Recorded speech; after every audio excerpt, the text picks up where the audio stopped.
വൈകുന്നേരം എന്തെങ്കിലും ചായക്ക് കഴിക്കാൻ വേണ്ടിയിട്ട് വേണമായിരുന്നു. അപ്പോൾ കുറച്ച് കോളിഫ്ലവർ ഇരിപ്പുണ്ടായിരുന്നു. അതിനെ ഒന്ന് കോൺഫ്ലവറും കുറച്ച് മസാലകളെല്ലാം കൂടി ചേർത്തിട്ട് ഒന്ന് പുരട്ടി എടുത്തിട്ടുണ്ടായിരുന്നേ. എന്നിട്ട് എണ്ണയിലത് ഫ്രൈ ചെയ്തെടുത്ത് ടൊമാറ്റോ സോസും കൂട്ടി കഴിക്കാമെന്നാണ് വിചാരിച്ചിരിക്കുന്നത്. അപ്പൂസിനും ദേവൂട്ടിക്കും ഈ ടൊമാറ്റോ സോസും കൂടെ കൂട്ടി കോളിഫ്ലവർ ഇങ്ങനെ പൊരിച്ചത് കഴിക്കുന്നത് ഭയങ്കര ഇഷ്ടമാണ്. നമ്മൾ അമ്പലത്തിലെ ഉത്സവത്തിനൊക്കെ ഇങ്ങനെ സൈഡിലിട്ട് കൊടുക്കും. പക്ഷേ നമ്മൾ ഉണ്ടാക്കുമ്പോൾ അത്രയും ഒരു ടേസ്റ്റ് വരില്ല. എങ്കിലും നമ്മൾ വീട്ടിലുണ്ടാക്കുന്നത് വേറെ ഫ്ലേവറൊന്നും ചേർക്കാത്തതല്ലേ, അപ്പോൾ അതുകൊണ്ട് കഴിക്കാനായിട്ട് നല്ലതാണ്.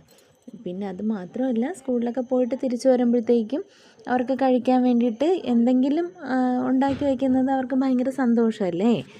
അപ്പം അവർ ഹാപ്പിയാണ്, ഉണ്ടാക്കി വയ്ക്കുന്നത് നമ്മൾ ഹാപ്പിയാണ്. അങ്ങനെ എപ്പോഴും ഉണ്ടാക്കാൻ വേണ്ടിയിട്ട് ചിലപ്പോൾ പറ്റിയെന്ന് വരില്ല.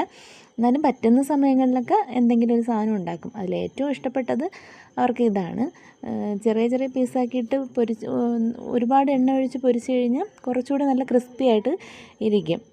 പക്ഷേ ഇത് കുറച്ച് വലിയ കഷ്ണങ്ങളാക്കിയിട്ടാണ് ഞാൻ എടുത്തിട്ടുള്ളത്. പെട്ടെന്ന് പണി തീർക്കാൻ വേണ്ടിയിട്ട് ചെയ്തതാണ്. പക്ഷേ നല്ല ടേസ്റ്റൊക്കെ ഉണ്ട്. നമ്മൾ പുറത്തുനിന്ന് വാങ്ങുന്ന അത്ര അതല്ല, എന്നാലും നമ്മളുണ്ടാക്കുന്നത് നല്ല ടേസ്റ്റുണ്ട്.